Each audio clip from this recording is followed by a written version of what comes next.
बिस्मिल्लाहिर्रहमानिर्रहीम। मैं शिबा रिजवी आज आपको इंट्रोडक्शन टू केमिकल काइनेटिक्स के ऊपर अपना सेकंड लेक्चर डिलीवर करूंगी।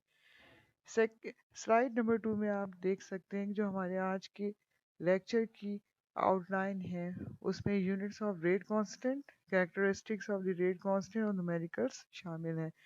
इसलिए आपसे रिक्वेस्ट है कि आप अपने बुक और पेंसिल और पेन के अलावा कैलकुलेटर्स को ज़रूर निकाल के रखें। नाउ दिस स्लाइड नंबर 3 में हम डिस्कस करेंगे यूनिट्स ऑफ रेट कांस्टेंट, जिसको स्मॉल के से लिखा जाता है। Units of rate constant very depending on the order of the reaction. क्या मतलब हुआ इस चीज़ का कि जैसे जैसे ऑर्डर ऑफ रिएक्शन चेंज होता है रेट कांस्टेंट की यूनिट भी वेरी करती है। For example first order reaction, starting में मैं आपको एक्सप्लेन कर दूं कि हम यूनिट्स को डिराइव करेंगे रेट कांस्टेंट की जर्नल रेट एक्सप्रेशन के ज़रिए से। तो फर्स्ट ऑर्डर का एक जर्नल जो रेट एक्सप्रेशन लिखा जा सकता है, फॉर एग्जांपल कोई भी रिएक्टेंट ए है, अगर उसकी कॉन्सेंट्रेशन चेंज होती है with respect to the power 1 तो वो हो जाएगा फर्स्ट ऑर्डर रिएक्शन। तो यहाँ पर हम स्लाइड नंबर 3 में स्टार्टिंग में देख रहे हैं फर्स्ट ऑर्डर रिएक्शन के नीचे लिखा हुआ है रेट एक्सप्रेशन, उसका rate is equal to rate constant into molar concentration to the power 1। अब हमने यहाँ पे नेक्स्ट उसमें देखा कि रेट ऑफ रिएक्शन की जो यूनिट्स हैं वो मोल पर डीएम क्यूब पर सेकेंड होती है और मोलर कॉन्सेंट्रेशन की हम सब जानते हैं मोल पर डीएम क्यूब है। अब इस रेट एक्सप्रेशन में हमने रेट की जगह पर रेट की यूनिट्स को सब्स्टिट्यूट किया, डेट इज़ द मोल पर डीएम क्यू पर सेकेंड। के की वैल्यू को हमने डिराइव करना है यूनिट्स को, और मोलर कॉन्सेंट्रेशन की यूनिट को सब्स्टिट्यूट किया मोल पर डीएम क्यू।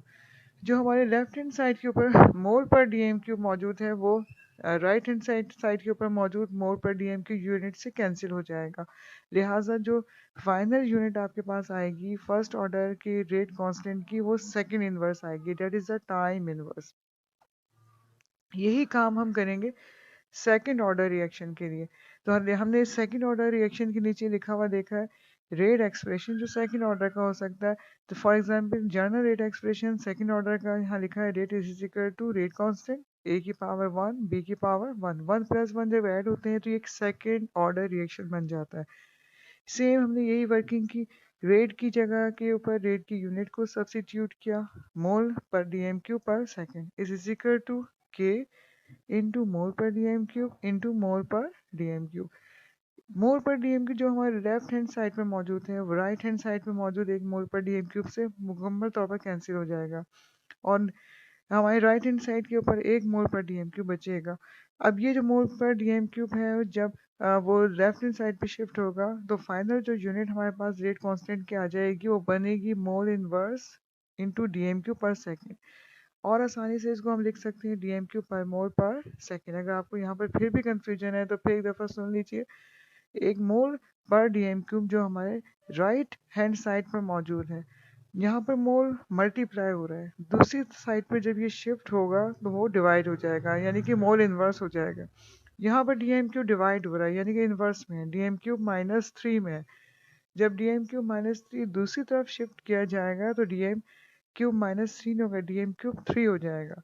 तो इस तरह से हमारे पास जो रेट कांस्टेंट की यूनिट होगी वो होगी डीएम क्यूब पर मोल पर सेकेंड। अब समझ में आ गया आपको ये किस तरह से सेकेंड ऑर्डर के रेट कांस्टेंट की हमने यूनिट ड्राइव की कि आपने कैंसिल करके जो रिमेनिंग यूनिट्स हैं उनको दूसरी तरफ शिफ्ट किया ताकि हमारे पास सिंपल रेट कांस्टेंट की यूनिट्स आ जाएं।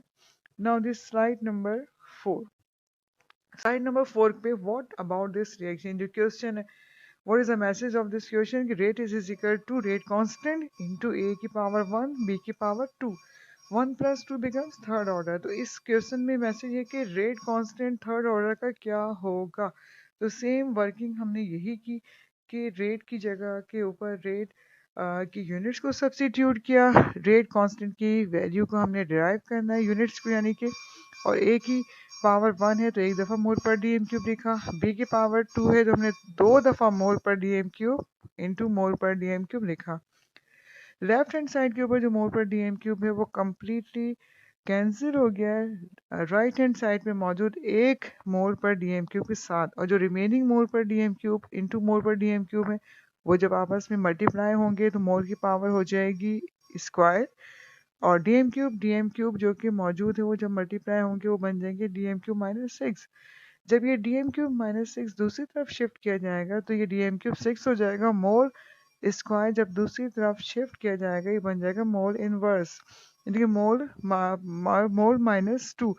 तो के की जो यूनिट आएगी mole -2 into d m cube per second, और इसको सिंपल हम लिख सकते हैं d m cube per mole square per second. Understand? Is there any confusion और question? No. So again remember the unit of K vary depending on the order of the reactants. First order की time inverse है, summary में हम देख सकते हैं। Second order की dm³/mol/second inverse है, और थर्ड ऑर्डर की dm³/mol²/second है। यानी कि स्लाइड नंबर 5 में हमें नजर आ रहा है कि अगर हमें यूनिट्स नज़र आ जाएं, क्वेश्चन इस टाइप का हो कि उसमें सिर्फ रेट कांस्टेंट की यूनिट लिखी हुई हो, तब भी हम फैसला कर सकते हैं कि ये ऑर्डर ऑफ रिएक्शन कौन सा होगा। बेशक ऑर्डर ऑफ रिएक्शन गिवन ना हो, रेट एक्सप्रेशन भी गिवन ना हो, सिर्फ रेट कांस्टेंट के मुताबिक उन्होंने डिस्कस किया हुआ, तो हम बता सकते हैं कि रेट कांस्टेंट की अगर यूनिट सेकंड इनवर्स या टाइम इनवर्स है तो वो फर्स्ट ऑर्डर है। अगर dm³/mol/second है तो वो सेकंड ऑर्डर है, और अगर वो dm³6/mol²/second है तो वो थर्ड ऑर्डर है। सॉरी, एक शायद करेक्शंस कर लें, शायद मैंने कहा है कि अगर वो सेकंड इनवर्स है तो फर्स्ट ऑर्डर है। ओके, तो स्लाइड नंबर 5 में हमने एक समरी दे दी आपको कि रेट कांस्टेंट की जो यूनिट है वो ऑर्डर ऑफ रिएक्शन के ऊपर बेस करती है। नाउ दिस स्लाइड नंबर 6 के ऊपर क्वेश्चन नंबर 1 है, वेरी इंपॉर्टेंट, बहुत कॉमन क्वेश्चन है। बेसिकली इस क्वेश्चन के अंदर हमने डिस्कस किया है चेंज इन कंसंट्रेशन को, और इस क्वेश्चन में ये बताया गया है कि जब कंसंट्रेशन चेंज होती है तो उस वक्त रेट कांस्टेंट की वैल्यू क्या होती है। तो for the reaction A+B becomes AB, find the following. तो what is the part number 1? इसके 4 पार्ट्स हैं क्वेश्चन नंबर 1 के, 1, 2, 3 और 4। इसको हम बारी बारी सॉल्व करेंगे। So what is the part number 1? Rate constant if the initial concentration of each reactant is 0.2 and the rate of reaction is 9.04 10 to power -4। हमें rate constant निकालना है। अगर rate दोनों reactant की concentration equal हो 0.2 और rate of reaction भी हमें given है 9.04 10 to power -4, तो इसको हमने सॉल्व किया है जैसे कि आपको नजर आ रहा है स्लाइड नंबर 6 के ऊपर। सबसे पहले हमने लिखा है रेट एक्सप्रेशन, तो रेट इज इक्वल टू के molar concentration A to the power 1 molar concentration B to the power 1। तो K को हमने निकालना है, तो K को एक तरफ से हमने सब्स्टिट्यूट किया, हटा दिया, तो rate K is equal to rate divided by molar concentration A into molar concentration B। Rate की जगह पे रेट की वैल्यू भी लिखा 9.04 10 to power -4 मोल पर dm³/सेकेंड। नीचे इसको डिवाइड किया 0.2 मोल पर dm³, ए की कॉन्सेंट्रेशन लिखी, बी की भी क्या है 0.2 मोल पर dm³। तो दोनों की चूंकि कॉन्सेंट्रेशन इक्वल थी, तो हमने एक चीज़ का ख्याल रखना है कि जब हम वैल्यू को सब्स्टिट्यूट करेंगे किसी भी फॉर्मूले के अंदर, तो हम उनकी यूनिट्स को ज़रूर लिखेंगे ताकि हमें नज़र आ जाए कि जो यूनिट्स एक दूसरे के साथ ऊपर नीचे रख के कैंसिल हो रही हैं, तो जो रिमेनिंग यूनिट्स हैं वो क्लियरली मैसेज करेंगी। करेक्ट यूनिट जो हमारे पास बन जाएगी रेट कांस्टेंट की, वो बन जाएगी dm³/mol/second। तो वैल्यू हमारे पास आई, कैलकुलेटर से आप सॉल्व करके खुद से देखिएगा, वो आ रही है 2.26 10⁻²। dm³/mol/second। अक्सर कैलकुलेटर्स में आप देखेंगे कि 2.26 10⁻² के बजाय लिखा होगा 0.0226, यानी कि पावर्स में आंसर नहीं मिलेगा, तो 0.0226 भी सही माना जाएगा। तो जो आपने ऊपर नीचे आपने यूनिट्स हमारी कैंसिल हो गई और जो रिमेनिंग यूनिट्स है वो dm³/mol/second बची। Is there any question? तो पार्ट नंबर 1 में हमने देखा कि रेट कांस्टेंट जब दोनों की मोलर कॉन्सेंट्रेशन 0.2 थी और रेट ऑफ रिएक्शन 9.04 था, तो हमारे पास आ रहा है 2.26 10 to power -2। अब हम कैलकुलेट करेंगे यही rate constant. What is the rate constant if the concentration of B is double? Calculate the rate constant. Third part में if concentration of A and B are double, calculate the rate constant. यानी कि part 2 में हम पहले B को double करेंगे और part 3 में हम दोनों की ही कॉन्सेंट्रेशन को डबल कर देंगे, और बारी बारी इन दोनों हिस्सों से हम रेट कांस्टेंट को कैलकुलेट करेंगे। और पार्ट नंबर 4 में उन्होंने पूछा है what is it's order of reaction justify with your comments कि इस रिएक्शन का ऑर्डर ऑफ रिएक्शन क्या है, आप अपने कमेंट से जस्टिफाई करें। तो part number 2, if the concentration of B is double. तो स्लाइड नंबर 7 पर चलते हैं, देखते हैं इसमें कि इस पर क्या दिया हुआ है कि if the concentration of B is double, what is the concentration of B जो गिवन थी 0.2, जब उसको डबल करते हैं यानी कि इट मीन्स 2 से उसको आप मल्टीप्लाई करें तो ये बन जाएगी 0.4 मोल पर dm cube. Then the rate of reaction also double. क्यों वो डबल हो जाएगा कि हम ये जानते हैं कि लॉ ऑफ मास एक्शन जो कि हमने लेक्चर नंबर 1 में भी स्टडी किया था, जितना गुड़ डालेंगे उतना मीठा होगा। तो लॉ ऑफ मास एक्शन के हिसाब से rate of reaction is directly proportional to the concentration of the reactant. अगर किसी एक रिएक्टेंट की भी कॉन्सेंट्रेशन इंक्रीज होगी तो रेट ऑफ रिएक्शन भी इंक्रीज होगा। तो कितना इंक्रीज होगा वो डिपेंड करेगा कि कितनी इंक्रीज हुई है कॉन्सेंट्रेशन। अगर वो डबल हुई है तो रेट ऑफ रिएक्शन भी डबल हो जाएगा। तो यहाँ पर हम 2 से मल्टीप्लाई कर देंगे रेट ऑफ रिएक्शन को जो इनिशियली गिवन था 2 इंटू 9.04 टेंस टू पावर -4। अब जवाब आएगा आपका कैलकुलेटर से, आप देख लीजिएगा इसको कैलकुलेट करके प्रैक्टिस कीजिएगा 1.808 टेंस टू पावर -3 मोल पर डीएम क्यू पर सेकेंड। यानी कि हमने पार्ट नंबर 2 में क्या देखा कि कंसंट्रेशन बी की डबल करने से रेट ऑफ रिएक्शन भी डबल हुआ। डबल करके जो वैल्यूज आई हैं, अब हम रेट कांस्टेंट निकालने के लिए फॉर्मूले के अंदर सब्स्टिट्यूट करेंगे 1.808 tens to power -3 divide by 0.2, जो कि ए की कॉन्सेंट्रेशन है वो चेंज नहीं हुई है, और बी की क्या लिखी है 0.4। तो इस तरह से आंसर अगेन आ रहा है 2.26 tens to power -2। Part number 3, if the concentration of both reactant, यानी कि ए की भी हमने 0.2 से 0.4 की और बी की भी हमने 0.2 से 0.4 की, जब दोनों रिएक्टेंट की कॉन्सेंट्रेशन डबल होगी तो rate becomes squared. Squared means 2 ए के हिसाब से भी डबल हुई और बी के हिसाब से डबल हुई, तो डबल डबल 2 + 2 बिकम स्क्वायर, यानी कि वो rate of reaction 4 times increase होगा। अब 9.04 को हम किससे मल्टीप्लाई कर रहे हैं, जैसे कि आप स्लाइड नंबर 7 में पार्ट नंबर 3 में देख रहे होंगे 4 से। तो 4 से जब 9.04 मल्टीप्लाई होगा तो आंसर आएगा 3.616 10 टू पावर -3 मोल पर डीएम क्यू पर सेकेंड। अब हमारा जो रेट ऑफ रिएक्शन है वो 3.616 10 टू पावर -3 हो चुका है। तो रेट की जगह पर रेट की वैल्यू को लिखा, कॉन्सेंट्रेशन दोनों ही रिएक्टेंट की 0.2 से 0.4 हो चुकी है। तो आंसर हमारे पास अगेन जो रेट कांस्टेंट का आ रहा है वो 2.26 10 टू पावर -2 डीएम क्यू पर मोल पर सेकेंड आ रहा है। तो क्या हमारे पास कंक्लूजन हो सकता है कि इस न्यूमेरिकल को सॉल्व करने से क्या चीज़ क्लियरली नज़र आ रही है कि रेट कांस्टेंट कॉन्सेंट्रेशन के चेंज करने से चेंज नहीं होता। तो इस तरह से हमारे पास जो मैसेज है कि रेट कांस्टेंट डिपेंड नहीं करता कॉन्सेंट्रेशन पर, वो फिक्स रहता है। अगर एक पर्टिकुलर टेम्परेचर पर रेट ऑफ रिएक्शन हो रहा है, फॉर एग्जांपल ये रिएक्शन जो कि जर्नल रिएक्शन है A + B becomes AB, suppose कर लेते हैं एक ही टेम्परेचर पर हो रहा है, टेम्परेचर अगर गिवन नहीं है, अगर चाहे गिवन नहीं है, गिवन होता तब भी ये होता कि खास टेम्परेचर पे हो रहा है, तो rate of reaction change rate constant change नहीं होता है, अगर चाहे हम कॉन्सेंट्रेशन को इंक्रीज करें या डिक्रीज करें। जो कि एक रेशो है, what is a rate constant, जो रेट कांस्टेंट है वो एक रेशो है between rate of reaction and concentration. तो रेशो ऊपर नीचे रख के कैंसिल करते हैं, अगर एक बढ़ रहा है दूसरा भी उस हिसाब से बढ़ रहा है, अगर एक कम हो रहा है दूसरा भी उस हिसाब से कम हो रहा है, तो रेशो एक दूसरे से कैंसिल हो जाते हैं, इसलिए रेट कांस्टेंट की वैल्यू फिक्स रहती है। What is the fourth part, अगर हम देखें फोर्थ पार्ट और भी आसान है, क्योंकि रेट ऑफ रिएक्शन आप देख रहे हैं कि जब भी किसी एक रिएक्टेंट की ऑर्डर ऑफ रिएक्शन को हम निकालना हो तो किसी एक रिएक्टेंट की कॉन्सेंट्रेशन को चेंज करेंगे तो ऑर्डर ऑफ रिएक्शन उस रिएक्टेंट के ऊपर अगर डिपेंड कर रहा होगा तो रेट ऑफ रिएक्शन भी चेंज होगा। तो order of reaction is second because change in the concentration of both reactants A and B altered also change rate of reaction. Now slide number 8, characteristics of the rate constant. Rate constant has fixed value at a particular temperature.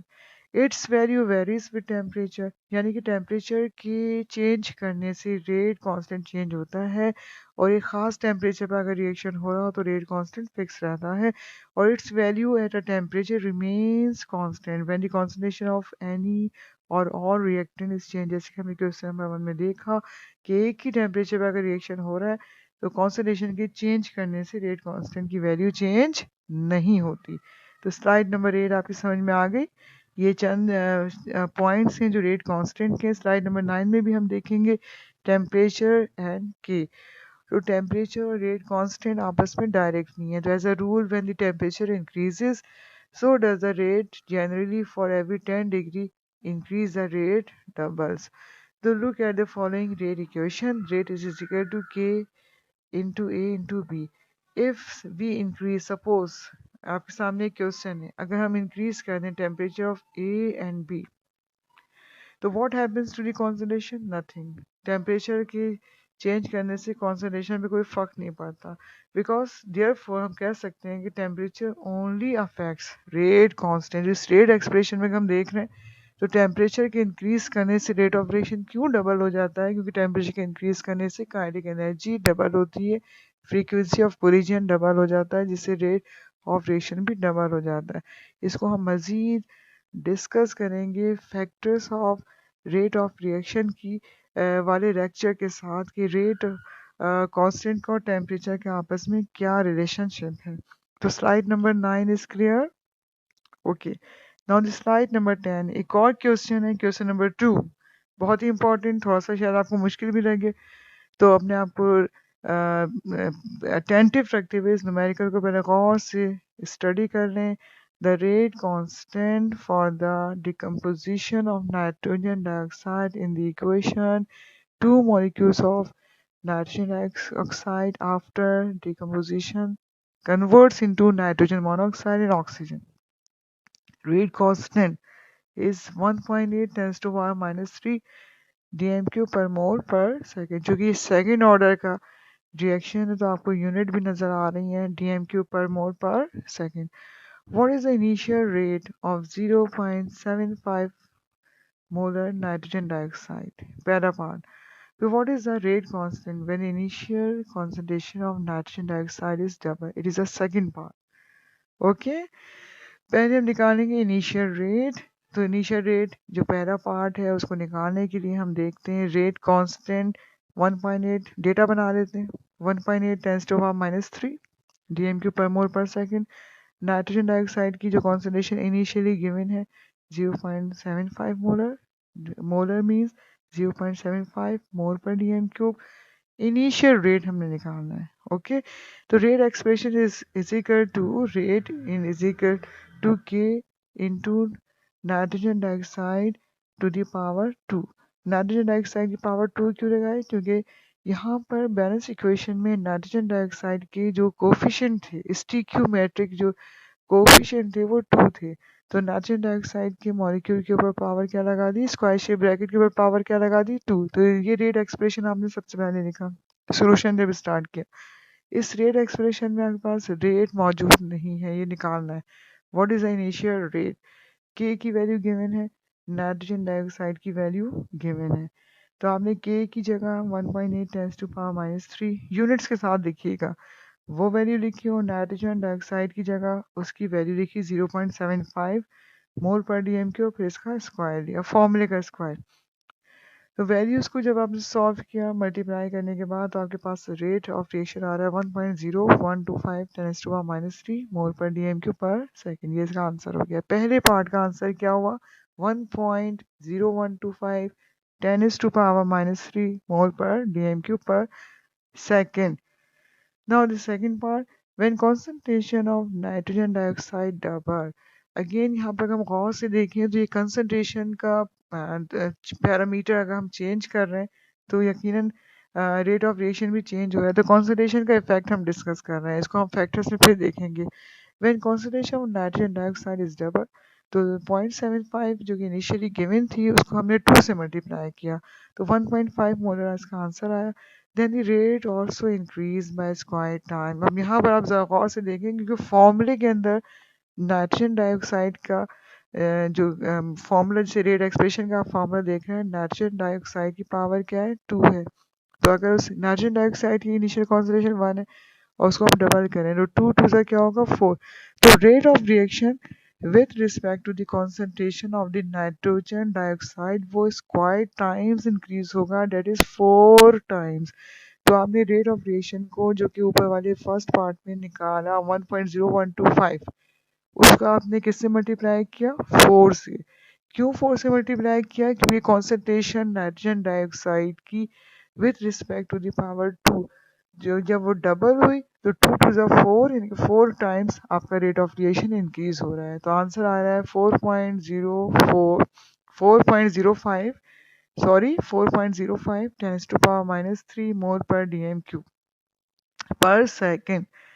तो इस तरह आपने rate की जगह rate की value लिखी 4.05 10 to power -3 और divide कर दिया 1.5 10 टू पावर 2। 1.5 क्यों, क्योंकि कॉन्सेंट्रेशन अब 2 से मल्टीप्लाई होकर 0.75 नहीं है, वो 2 से मल्टीप्लाई होकर डबल हो चुकी है 1.5 टू द पावर 2। तब आपके पास आंसर जो आ रहा है रेट कांस्टेंट का वो आ रहा है 1.8 10 टू पावर -3 DMQ पर मोल पर सेकेंड। तो इस न्यूमेरिकल को अब शायद आपको थोड़ा सा मुश्किल लगे क्योंकि इसके दो हिस्से थे। पहले पार्ट में what is the initial rate, आपने इनिशियल रेट निकाला, फिर what is the rate constant, जो इनिशियल रेट आपने निकाल लिया था उसी को आपने सेकंड पार्ट वाले हिस्से में कि जब इनिशियल कॉन्सेंट्रेशन को हमने डबल किया तो रेट कांस्टेंट को निकालने के लिए उसको सब्स्टिट्यूट किया। तो इस तरह से हमारे पास ये न्यूमेरिकल जो कि शायद थोड़ा सा आपको मुश्किल लग रहा हो, लेकिन अगर आप इस किस्म के और भी न्यूमेरिकल्स अगर आपको पास पेपर्स में मिल रहे हैं तो आप उनकी प्रैक्टिस करें ताकि आपकी किसी भी किस्म की कोई कंफ्यूजन है तो वो बर वक्त हैंडल हो सके।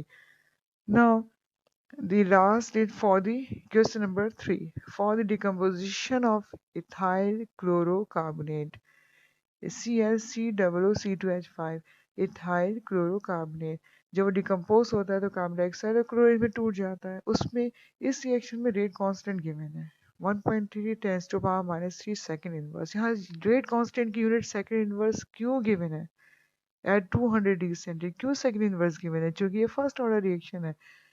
So what is the initial rate? When the initial concentration of the reactant is 0.30 molar. तो स्लाइड नंबर 11 पर आपने क्वेश्चन नंबर 3 देख रहे हैं। इस क्वेश्चन नंबर 3 को सॉल्व करने के लिए सबसे पहले आप डेटा बना लें। रेट कांस्टेंट गिवन है, उसकी वैल्यू लिखिए। इथाइल क्लोरोकार्बोनेट की जो इनिशियल कॉन्सेंट्रेशन है वो 0.30 मोलर गिवन है, वो उसके आपने कॉन्सेंट्रेशन लिख दी। इनिशियल रेट आपने निकालना है, राइट। फिर सोल्यूशन लिखा, सोल्यूशन के साथ आपने रेट एक्सप्रेशन लिख दिया, rate is equal to K into formula bracket में लिखा ClCOO2H5 स्क्वायर शेप ब्रैकेट में उस रिएक्टेंट का फॉर्मूला लिख दिया। यकीनन थोड़ा सा मुश्किल होगा लेकिन आपके पास चूंकि क्वेश्चन के अंदर ये फॉर्मूला गिवन होगा तब आप आराम से किसी भी रिएक्टेंट का फॉर्मूला चाहे वो आसान हो या मुश्किल हो आप रिएक्टेंट को उसके रिएक्टेंट के फॉर्मूले को आराम से अपने रेट एक्सप्रेशन में सोल्यूशन में लिख सकते हैं। तो के की वैल्यू जो कि गिवन थी 1.3 10 टू पावर -3 के की जगह लिखी इंटू 0.3 से उसको मल्टीप्लाई कर लिया तो आंसर आपके पास आ रहा है 3.25 10 टू पावर -4 मोल पर DMQ पर सेकेंड। ये सेम क्वेश्चन है जो एक्सरसाइज में गिवन है, तो आप मजीद देख सकते हैं एक्सरसाइज में कि इसका आंसर क्या आ रहा है। तो this now subscribes our channel for more lecture. If you uh, want to discuss or to see more lecture, please subscribe करना ना भूलिएगा हमारे चैनल को ताकि आपको मज़ीद लेक्चर्स मिल सकें और आप मज़ीद प्रैक्टिस कर सकें। तो इंशाल्लाह नेक्स्ट लेक्चर में आपसे फिर मुलाकात होगी।